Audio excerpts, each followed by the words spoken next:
وسهلا بكل الذين ينضموا للاستماع إلى راديو بلدي، أول راديو عربي أمريكي ويعنى بقضايا العرب في المهجر. برامجنا في راديو بلدي كل يوم جمعة من 8 وحتى 9 صباحا مع ليلى الحسيني في بث حي ومباشر وعبر WNZK راديو 690 AM. صباح الخير بلدي، صباح الخير لكل مستمعينا. Welcome to Radio Baladi, the first Arab, Middle Eastern, and American simulcast radio show. Radio Baladi is broadcast every Friday morning on WNZK 690 AM from 8 until 9 Eastern Time on Good Morning Michigan with Layla Al-Husseini. Our call-in number 248-557-3300. And now, stay tuned for the best radio talk show on Arab and American issues with your host, Layla Al-Husseini.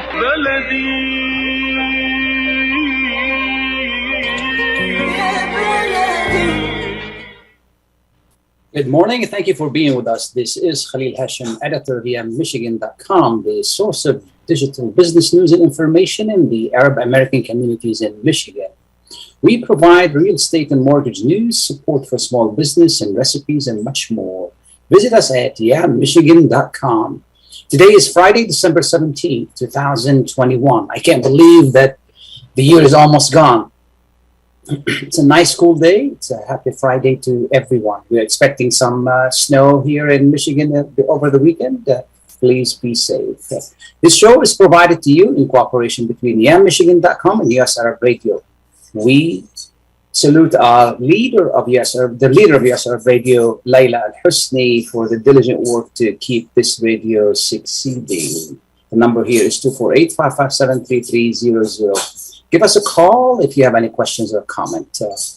We're going to be talking about how to keep our children safe in schools. It hasn't been long since the horrible tragedy at Oxford High School here in Michigan. This morning, we also get on TikTok, we hear that some of the students are making threats. Some of the schools here in the area are closed. It has been horrible.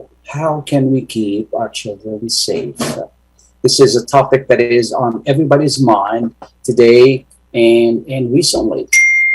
And, excuse me. With us this morning is Ken Trump. He's the president of the National School Safety and Security Services, who directed a new study of school threats across the county. Ken, good morning. Thank you so much for being with us. Good morning. Thank you for having me with you. Absolutely. Thank you. Before we start, please tell us a little bit about you and what you do, so we can acquaint you with our listeners.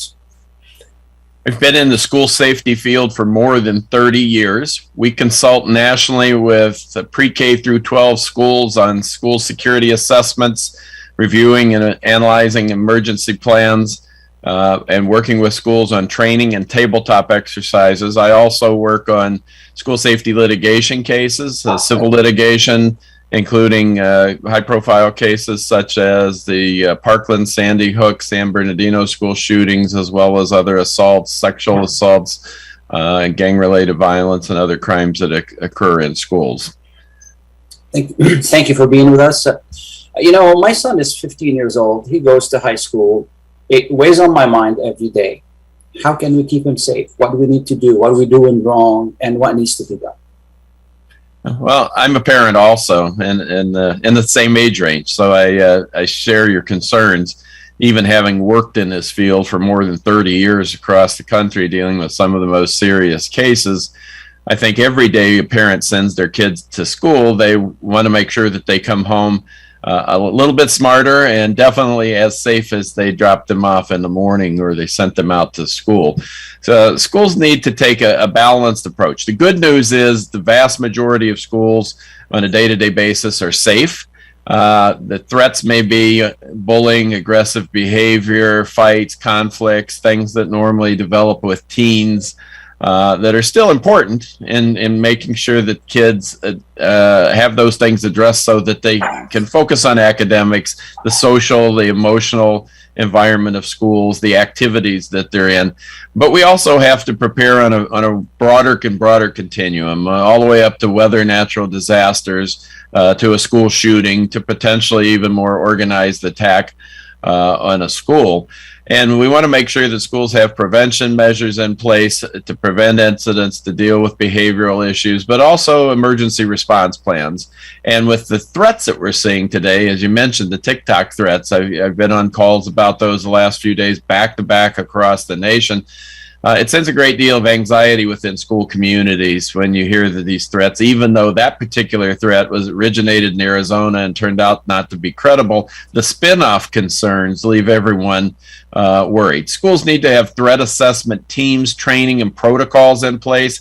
They need to work through hypothetical scenarios. We do a lot of work with tabletop exercises where your school crisis team and their first responders, their community partners with mental health agencies and other key players sit down and go through some hypothetical scenarios to learn how to work together, to learn how to assess problems, to learn how when a real incident happens, they're ready to go as soon as an incident occurs. And that helps people take emergency plans that are written, that are up on a shelf or tucked away in a file on a computer to make sure they really work in a real emergency. But the first and best line of defense is a well-trained, highly alert staff and student body, and staff and kids who have relationships with a trusting adult, a parent, a school staff member. It could be a teacher, it could be an administrator, a school resource officer, it could be the school secretary or the bus driver, where they could feel comfortable coming forward and telling someone about a threat, a weapon in school, a concern that they have, because we know that first line of defense, it comes from the kids. The kids know what's going on in the school, and the number one way we learn about these plots, weapons, and threats is from a kid who comes forward, but they need to have a trusting adult, and then that adult needs to be trained to know what to do once they've been told. Absolutely. As parents, what do we have to do? As parents, I think the number one thing that we do and that I'm doing is talking to my kid about the impact of social media. First of all, we tell our kids that once you press send, you can't put the threat back into the smartphone. And there's some serious consequences today with threats being on our radar and treated so seriously. They have to could potentially face suspension, expulsion from school, criminal prosecution. And a lot of kids may think this is a joke, a hoax, and it's not. It's going to be treated seriously. And law enforcement can track the digital footprints today a lot better than they could many years back. So there isn't that anonymity that kids believe exists. It doesn't exist. It just may take a little bit of time to catch up with you. So we want to make sure that we talk with our kids as parents and educators ahead of time, and also encourage them not to mass forward things that they receive that may be concerning, and in doing so unintentionally spreading the rumor and the misinformation, because rumors and misinformation that used to spread in hours and days now spreads in seconds and minutes. Absolutely. How about teachers? Are they doing what they need to do? And they play a major role as well. We can do a better job in training not only our teachers, but also our support staff, bus drivers, secretaries, school custodians, facilities person, maintenance and custodian, because those people often do not get any training at all. And I think it's hard to get on the agenda today to do training for school staff. They're so busy with academics. COVID added a whole nother layer of convoluting the system, because it takes up even more time, and we're just dealing with those plans and trying to be safe and recovering. But we need to make sure that as school leaders, they allocate the time for the training and the planning. It's not something you can push to the back burner. Are we being easy on children who make these prank calls? I think we need to make sure that the consequences are appropriate to the threat that's at hand.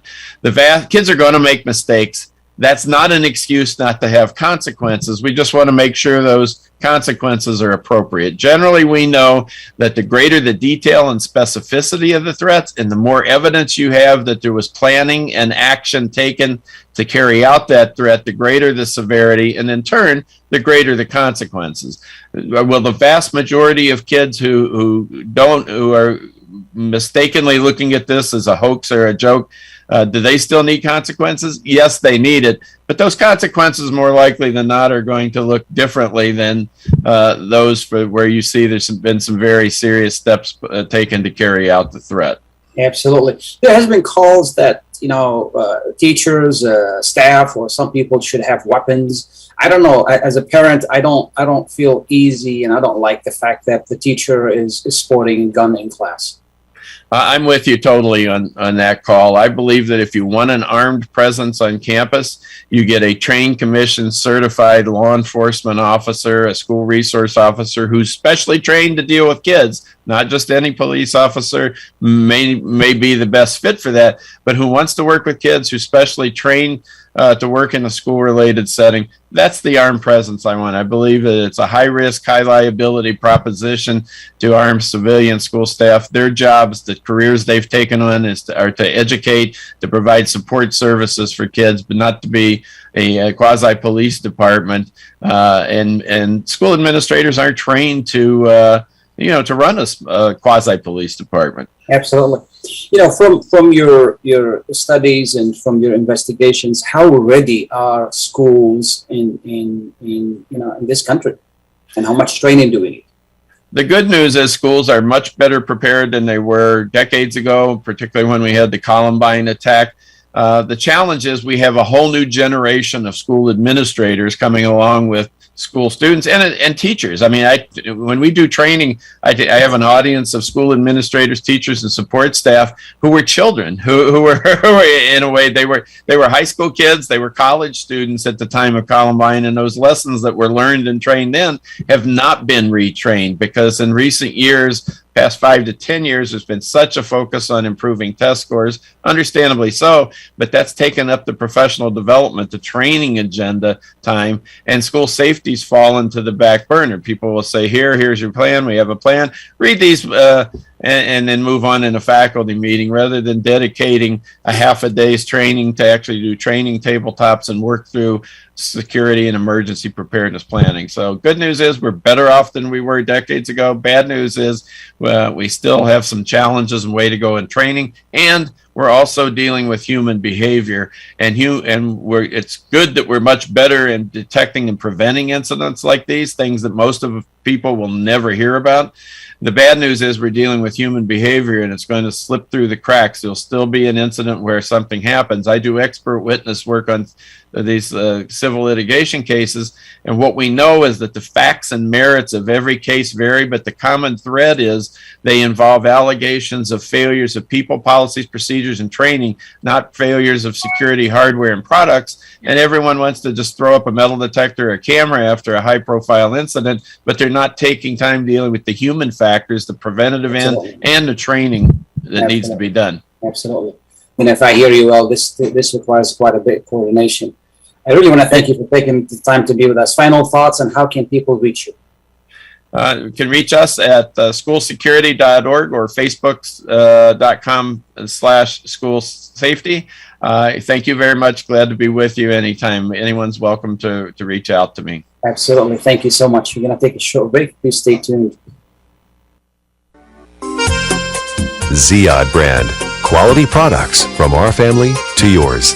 Ziyad Brothers Importing offers the finest quality products, including brands like Sultan, Kraft, Nestle, Hook, Rico Picon, Donna, and many more. Ask your retailer to carry these fine products, because you deserve the very best. For more information, visit our website at www.ziyad.com. That's www.ziyad.com.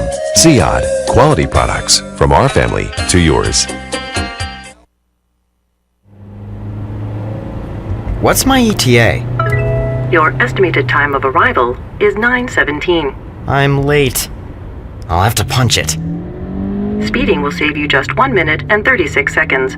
It will also increase your risk of a crash, as well as the odds that you will be stopped and issued an expensive speeding ticket.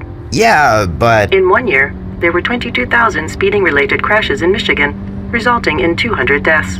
If I had someone in the car with me, I'd drive slower. But it's just me. This is not a logical response. Though you have no passenger, surrounding cars contain 27 others, including 5 children and 1 Labrador Retriever. How do you know all this stuff? I know everything, Kevin. Your risk of a crash increases with every mile you drive over the speed limit. So slow down. Speed enforcement is happening now. A message from the Michigan Office of Highway Safety Planning.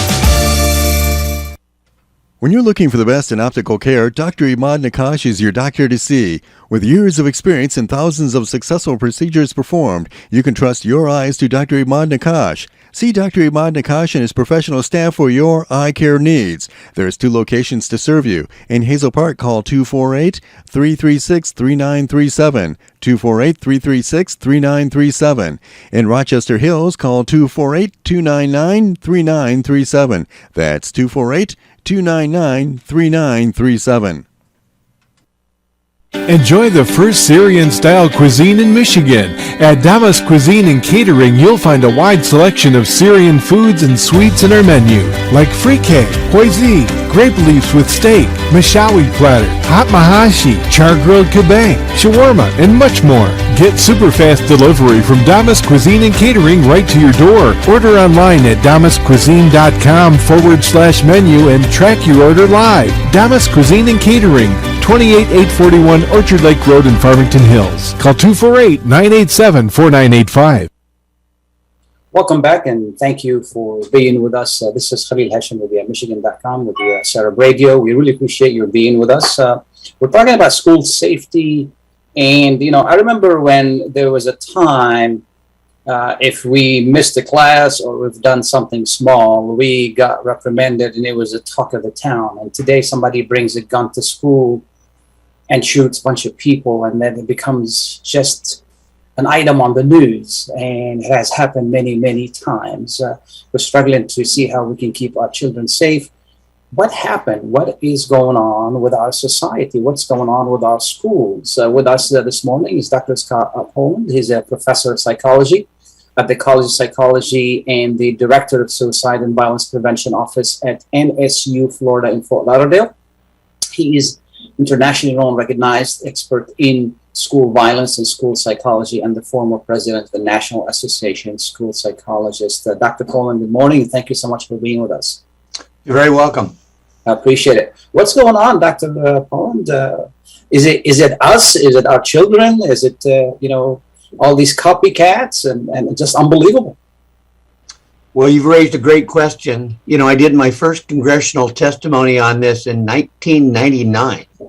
And there are so many things that need to be done. But I think key points are as simple as more mental health professionals in schools, better training for everybody on recognizing the warning signs of violence and doing thorough threat assessment in schools.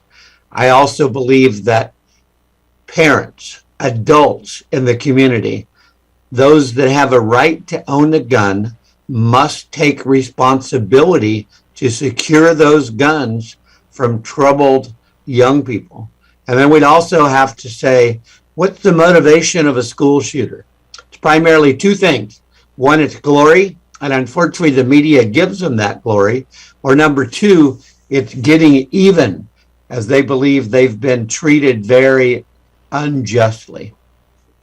As parents, and I think it all starts with parents, and correct me if I'm wrong, as parents, in addition to securing our guns, we need to have more discussions with our children about all of this behavior? Absolutely, we do. Parents' presence in the lives, especially of teenagers, is absolutely critical for prevention. Most school shootings should have been prevented because kids did talk to other young people about their plans. But parents, if I had a message I could get out to every parent in America, it would simply be, pay attention to your kids' social media presence. Talk with them about, nobody can even joke today about shooting up a school. The consequences could be quite severe. And when somebody recognizes that your kid needs mental health assistance, don't get defensive, don't get angry, seek out that mental health treatment for them. It's no longer, and you shouldn't be ashamed of something like that. Mental health is a disease. It's not that person is no good. And I think people really need to know that. I've written about this subject quite a bit, and when I lived in Texas, and unfortunately, specifically in some communities, it's still a taboo. I mean, this is something we need to talk about. Absolutely great point. Culturally, there are some real challenges as some segments of our society, don't really believe in mental health treatment and everything has to be solved by the family alone. And I'm a big believer in family, but we also need community and school-based mental health treatment for young people. Absolutely. Us as parents, do we need to educate ourselves more on about how to be parents and do this job better? I certainly agree. I do webinars all the time on the topic of parenting. They're a really challenging time.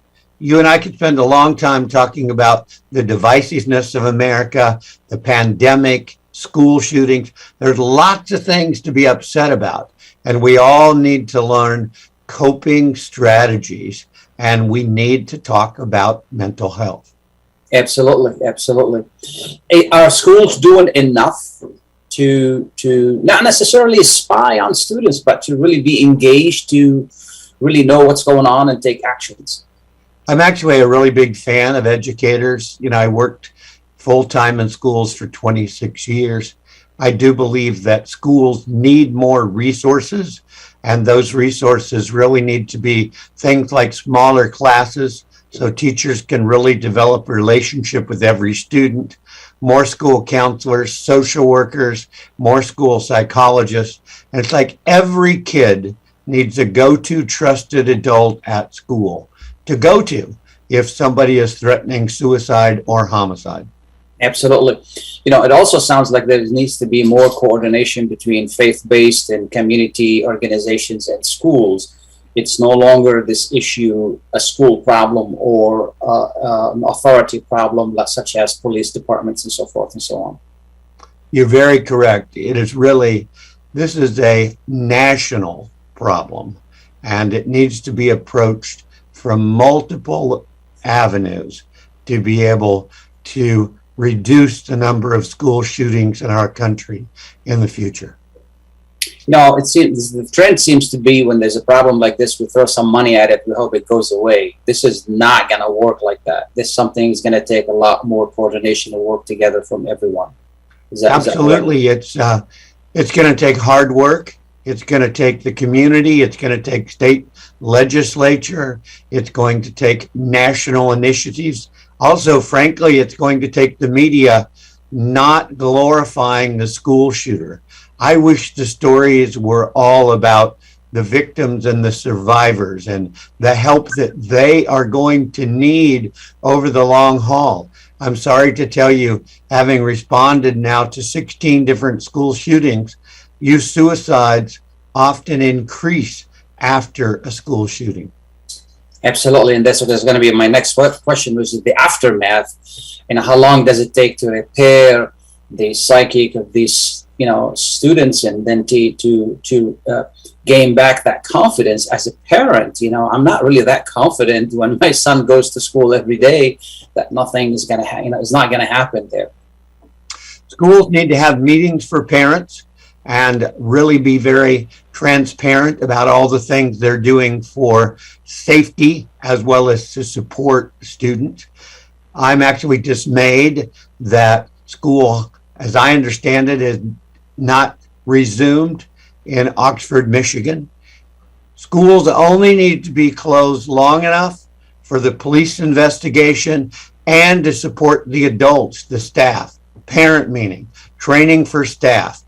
Actually, I found that kids are kind of desperate to be back with each other and to be back with their teachers. So, yes, it's a challenging time, but kids do best when they're in a routine.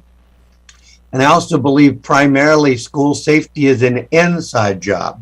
We need to get a commitment from the students first. So that means all decisions being made about school safety, students need to have a voice because they play a critical role in keeping schools safe. Yeah, it sounds like education is key here.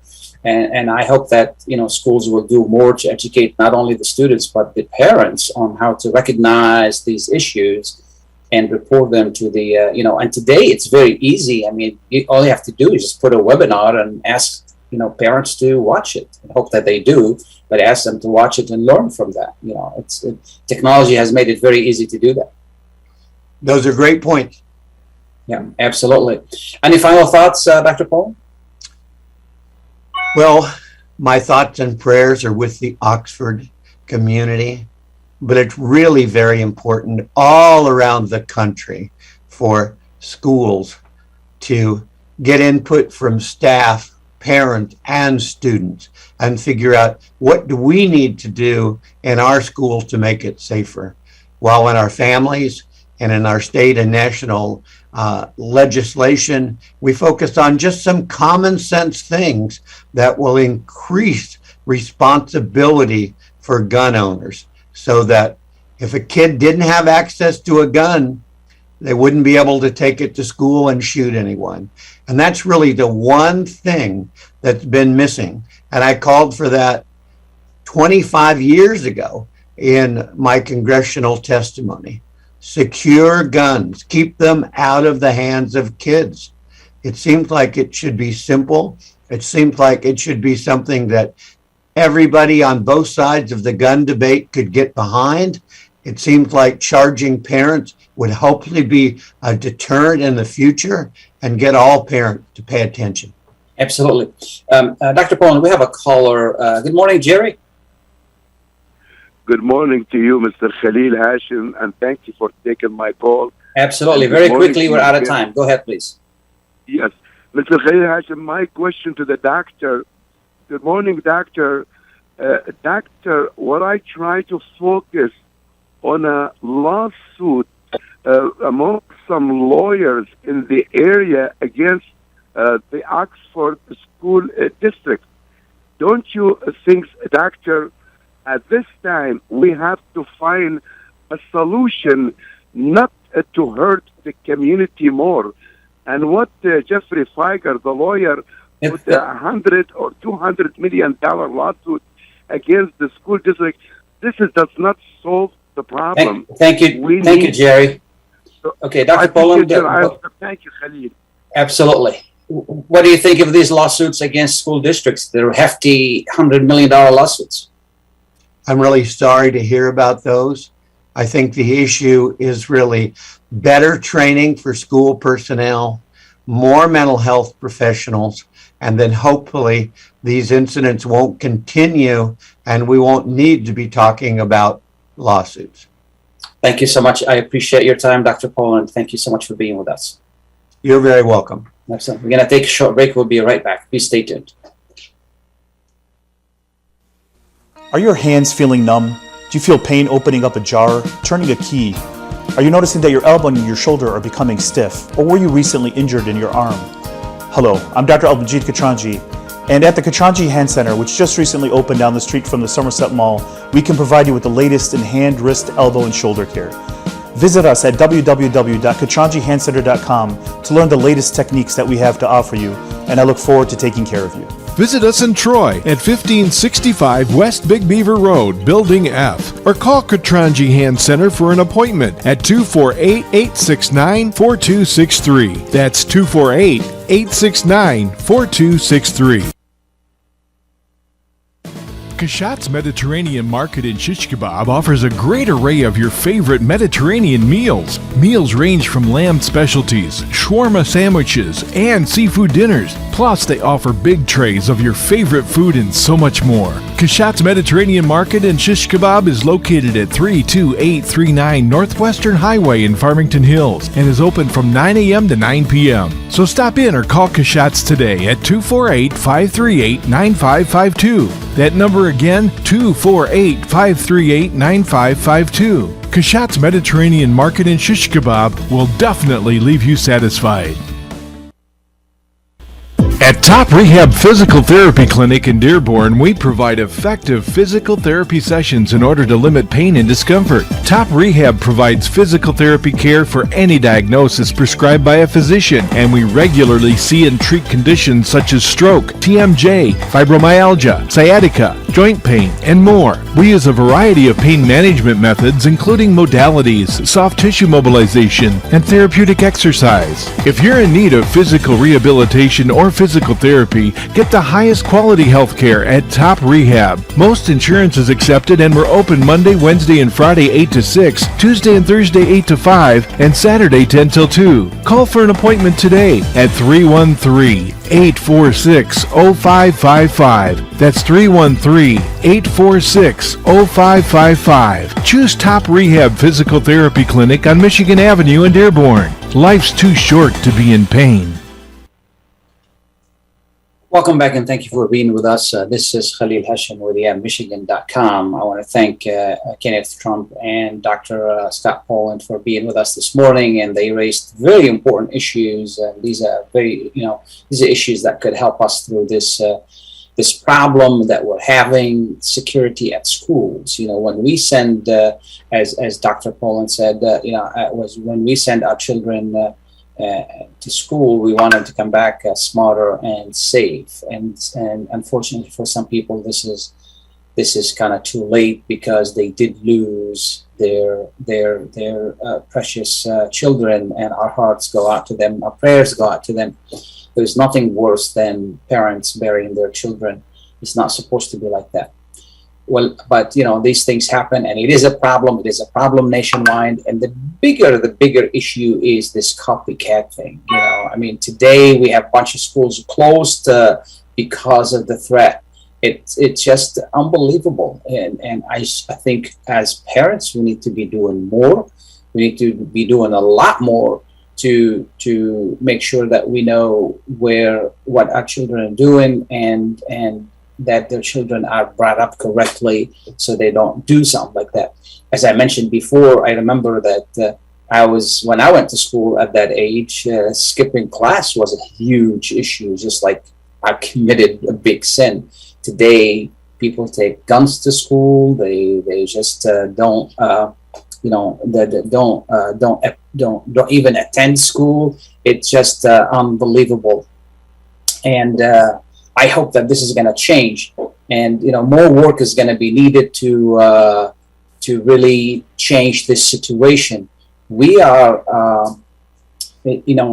again, a lot of work here is needed. As Ken Trump said, and as Dr. Poland said earlier, we're going to need a lot more cooperation. We're going to need, to work together a lot more than what we're doing right now to solve this issue. This is a huge issue, and I want to thank Jerry for his call and his important question in regard to lawsuits. This is not the time to file lawsuits. This is time to work together. And we are fortunate that we have wonderful educators in this area, specifically in the Dearborn area, and law enforcement working together. And with us this morning is Dr. Glenn Maliko, Superintendent of the Dearborn Schools. Good morning, Dr. Maliko. Good morning, Mr. Hachem. Thanks for having me on the show. Absolutely. Thank you so much. And earlier we were talking with Ken Trump. He's, I don't know if you had a chance to listen, but, he's talking about different steps that needs to be taken, that, most of you are doing a good job, but you still, more work needs to be done to tackle this huge issue that we're dealing with. And we're talking to Dr. Scott Poland as well. He's a psychologist out of Florida. He's also mentioned that more work needs to be done. I know you've been very busy, and we thank you for all the work that you do to keep our children safe. How is the situation, and what are your thoughts about this? Well, as far as school safety goes, the focus over the last 2 years has been obviously on the pandemic. And to go back in history, 2018, the big issue at the time was school safety, and it had to do with the Parkland shooting in Florida. We actually had students in our district that were rallying, and they actually had a protest for, reduction of arms and guns and stricter gun laws. That actually my student advisory council had taken the lead on that years ago. We didn't coordinate it. We just allowed the students to, do that, and we had protests at all the high schools. So I just want to kind of remind people that the school safety issue became in the background for a while, and it wasn't on everyone's mind until this very unfortunate situation, tragedy in Oxford, and now it's in the forefront because it's in our backyard. I know the superintendent there. I went to training with him, and one of our business directors, our former business director, Sam Barner, now works for Oxford. So our thoughts and prayers go out to them. We actually held a vigil last week. Students of our council held a vigil to remember the victims. I think we've been doing school safety for a long time.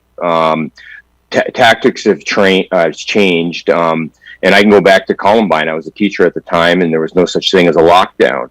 And now students have been doing lockdowns since they were in kindergarten. There's different tactics and protocols that have come up since then. We implemented what we call ADD, avoid, deny, and defend. We're now in transition to what we call ALICE training for our district, for our teachers and our staff. But students have been accustomed to running these drills. They're horrific. I would also say in Dearborn, one of the things that we have going for us is Chief Haddad has been outstanding. I can't say enough about the chief. I can get on the phone with him 24/7. In fact, yesterday he was at my council meeting with my students. When we've had these, I'll call them prank threats, that we caught most of them by students to try to close the schools that weren't viable. Now we treat every threat as viable at the time. Tremendous amount of resources. I think one evening I was talking to the chief about 7 times. He's got an outstanding police team, and they have the ability to track down what households that these notices are being sent from. And in that case, we did. We caught some of the students that'll be facing consequences. So we have the advantage with the chief too is this is now my 7th year as superintendent, but it goes beyond that. I've been in the district 26 years. He's got the school resource officers in the building, 7 of them. It allows for comfort in the schools when the officers get to know who the students are, who the staff are, and therefore they really become part of the staff and the school community. So that's another huge advantage. We had a bond that was narrowly defeated a couple of years ago, if you recall. We had huge school safety additions in that bond that unfortunately didn't come to fruition, but we're looking at a potential in the future. And I can tell you school safety money will be the dollars we'll be adding. The Board of Education in Dearborn recently, this is before Oxford, this is about 2 years ago, we implemented, and the board last year approved over $3 million for an enhanced emergency notification system. So those are just some of the things that we're doing, but school safety is number one, and it's always on our mind. The other thing that we need to do is the proactive side on the mental health and that communication. I think in any of these situations, somebody knew something, and so we're telling people you need to come forward and report it. We have that OK to Say box that's run from the state of Michigan that people can report things anonymously. Our district has we call it a student voice box on every single website where anybody can report potential issues, and they can do it anonymously on the student voice safe box if they choose to, maybe bullying or other type of behavior. We always caution people, if it's an emergency, dial 911, don't post it on there if it's something imminent. But those are just some of the things that we're doing, right now with school safety being in the forefront, given what happened. Is it costing Oxford, more? Is it costing more now to worry about safety than it did before?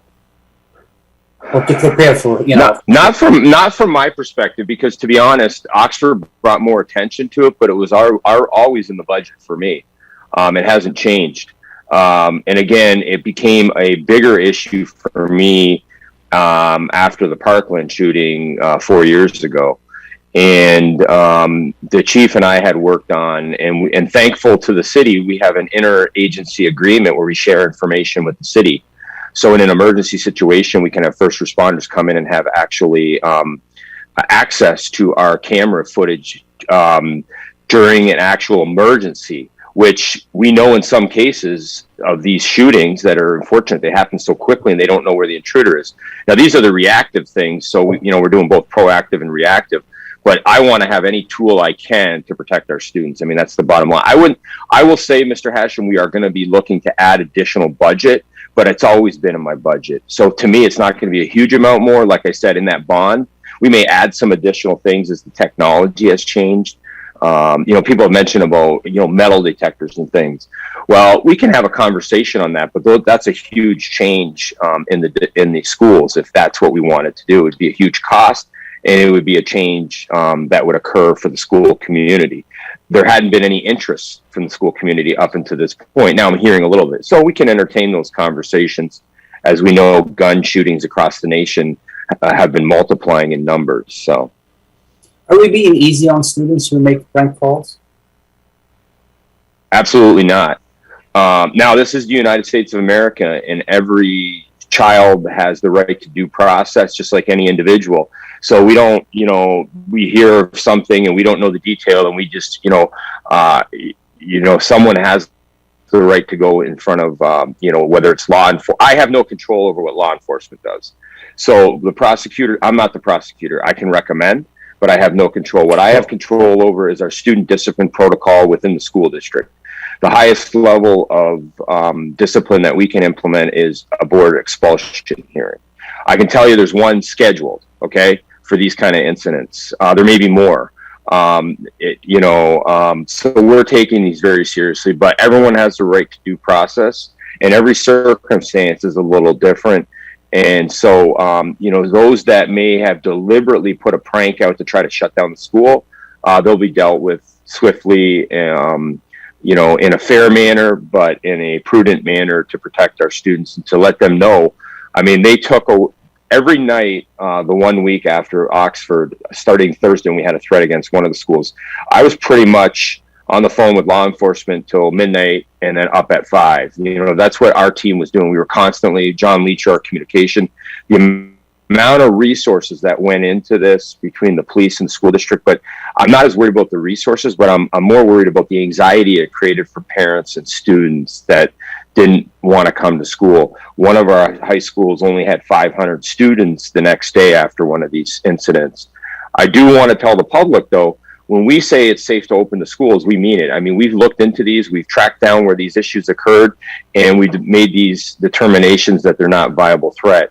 Like I said, somebody usually knows something. So if someone saw something, if there was connection to school, these random posts that have no connection to anything that are put in social media, these are just being done to try to create havoc and to shut down the schools. But we do treat every one of them as a viable until we determine it not to be. And that's kind of how we operate, because, obviously the safety of the students is number one. Do we need to reach out to parents and educate them more on, basically make sure their children don't do stuff like that? Is that something that we need to do as schools? Well, I put out a barrage of communications over the last week and a half, and we will continue to do that with the PTA Council. We're going to remind parents, yes, to please talk to your children. I put out these 1-minute messages you can get on my superintendent.Maliko. It's also being done through the district communications, and then it was sent through school level blogs. But yeah, we want to train parents. The other thing I want to tell parents that in an actual emergency where there may be a lockdown in school, we don't want parents coming to the school. Parents need to stay home. We understand as a parent, I have 2 children. Your first instinct is to protect your children. But in an actual lockdown, we're not letting anybody in the building. And that's a message I need to get out there. Sometimes we had a situation once where we call it a soft lockdown. It was a few years ago. There was an issue in the area. It wasn't directly related to our school. And we had some parents heard about the lockdown. They came to school to try to get in. Well, we're not going to let you in. The reason is because we're trying to keep the kids safe. Secondly, if someone comes to the building, law enforcement who might be on site will not know who they are. They may treat them as a hostile, and it actually takes away resources. So that's one message that we have to get the parents. Now, every school has what we call a reunification center. And so the schools will be communicating that information to the parents, after the break, to where those locations are as we're renewing our plans, our emergency plans. When I was principal at Duval, it was down the street at the church, and we actually practiced walking down there. So we definitely need to get parents informed on these issues, Mr. Hachem. Yeah. And we need their support, because here's the thing on the information sharing, but in an emergency, we got to work together. That's how we keep everyone safe, because we want to keep everyone, including your children, the parents' children, safe. And we'll do that, but we all kind of need to work together, and we need to, make sure we're sharing information and coordinating our efforts.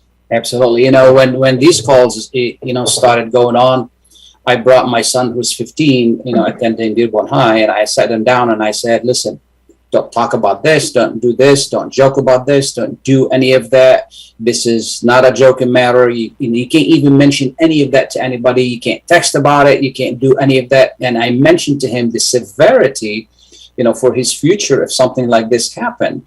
And I hope that every parent is doing that.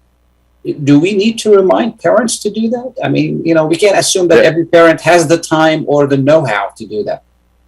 Yeah, we can. And right now on your show, I appreciate it. We're reminding them now, getting that word out, but we'll continue to do that. I think we have to have that message ongoing, and I appreciate you doing that.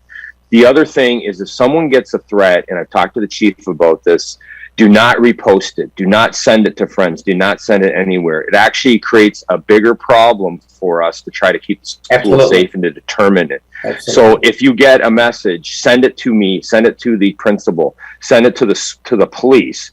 But don't go and repost it on TikTok or Instagram or wherever. That is what creates more problems, and it interferes then with the safety and our ability to really determine the source, to be honest. So we don't want people sending, and that's what was happening with one of the schools, is we had multiple people reposting and sending it all over. Well, that makes it very difficult for us to when that occurs. So we need all the students to help by not doing that. And the parents to tell their children, don't repost. Send it to the school officials. Yeah. There has been a lot of talk about this in the community, and I suggested that, the community forms a committee to work with schools to see what's the best way to cooperate and educate the parents and educate the children on, situations like this, because, like it or not, this has happened before and it may happen again, Yeah. What do you think of that? Yeah, I think that'd be great. I appreciate that suggestion. We can do something like that for sure. Absolutely. Any other thoughts you'd like to share with our audience? Yeah, no, I appreciate the opportunity to be here. Always a pleasure, Mr. Hachem. And I just, with the audience, we need to just work together. Safety is our number one priority. It always has been in Dearborn, and it's been on. And we're not just doing it because of Oxford. Oxford was a horrible situation, but we've been doing it for many years, and we're always looking to improve our protocols. Just as we dealt with the COVID, we're always looking at safety number one.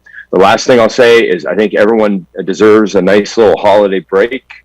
After the 2 years we've had with COVID, and now this situation, and it'll be nice to unwind, have fun with your families. Be safe though. We're still in COVID. We know the new variants there, so get vaccinated. I highly promote the vaccines. We're running multiple clinics in our schools, and we'll do more in January. And so do everything. Have fun, enjoy your family.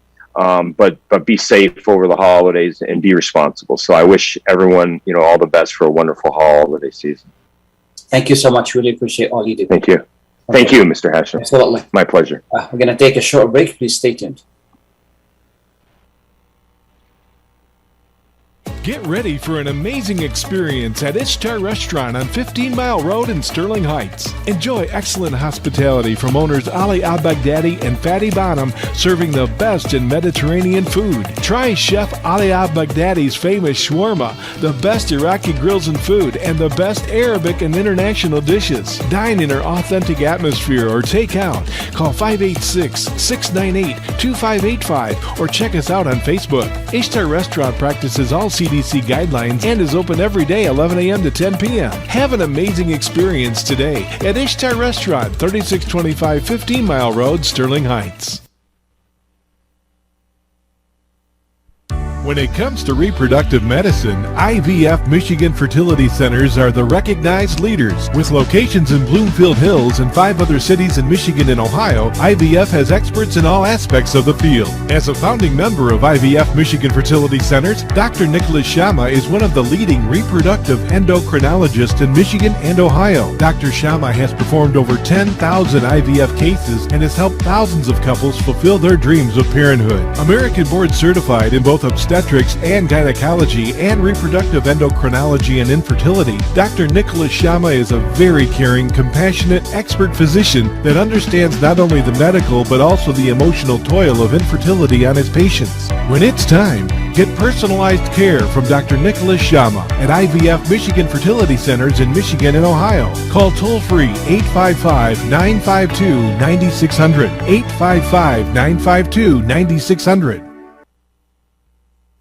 Life is a nonprofit charity that's provided humanitarian aid and development to people and communities for over 25 years, regardless of race, color, religion, or cultural background. When disaster occurs here or around the world, Life for Relief and Development rushes in to provide food, medical aid, and shelter to those in need. Please help improve these efforts. Make your tax-deductible donation to Life now at lifeusa.org or call 248-424-7493. Are you going to start a restaurant or grocery store soon? Do you need floor plans and designs? Call Najee Abood at 734-744-9796. Do you want to buy kitchen and restaurant equipment at discount prices? Call Najee Abood now, 734-744-9796. New Concept Products and Design, the trademark of kitchen equipment. 5% discount on all purchases of $75,000 or more. New Concept Products and Design, new location, 31185 Schoolcraft in Livonia. Learn more at www.newconceptproducts.com. Call Najee Abood, 734-744-9796. Welcome back and thank you for being with us. This is Khalil Hachem with the Michigan.com and US Arab Radio. Just want to thank again Mr. Ken Trump and from Florida and Dr. Scott Poland from Florida as well. I think Mr. Trump is in Ohio. I want to thank them for being on the show. I'd like to thank Dr. Maliko for being on the show as well. This is a very important issue. And I appreciate that all the guests today been easy on parents. I'm not going to be easy on them. I think most of these issues can be avoided if we are doing our jobs as parents better. We need to be better parents. We need to be involved. We need to take time to talk to our children. And what happened at Oxford is a good example of what I'm talking about. There's someone, some parents, and I don't know all the details. I only know what I heard. I haven't done my own investigation. So what we've learned so far is the fact that the parents have bought a gun to a child 15 years old. You don't give a child a gun. You do not do that, okay? Owning a gun is a big responsibility, and I'm not against guns, okay? But owning a gun is a big responsibility. It's a big responsibility for us as adults. It's a big responsibility to, share it with children. 15-year-old is a child, okay? So they need to be supervised. It's not a toy. This kills people. This hurts the children themselves. This is not a toy. We need to be responsible. We need to do more. We need to do more to really be better parents. And it's really unfortunate. And I'm for, as I mentioned here on the program, I'm for educating parents on how to be better parents. I'm sorry to say that, but this is a time to do that. This is a time to really take responsibility, make sure that, walk away from all this little pettiness and then just take strong responsibility for being a parent. Be a present parent and do a better job to really raise our children better. I remember when my dad used to raise, he used to be very upset if we didn't do well in school. Now parents don't even care. They don't even ask children what they're doing in school. Not all parents, a good number of parents. We are where we are. It is because, it's because of something in our society. We are where we are is because we as parents are not doing a good job. Yes, things are going to happen, but it's the magnitude and the frequency of them happening should be an alarm to us what we need to do as parents and the things that we need to really change. Okay, this is something very important, and I understand that the people have a right to do whatever I just want to say one thing about rights and responsibilities, freedom and responsibility.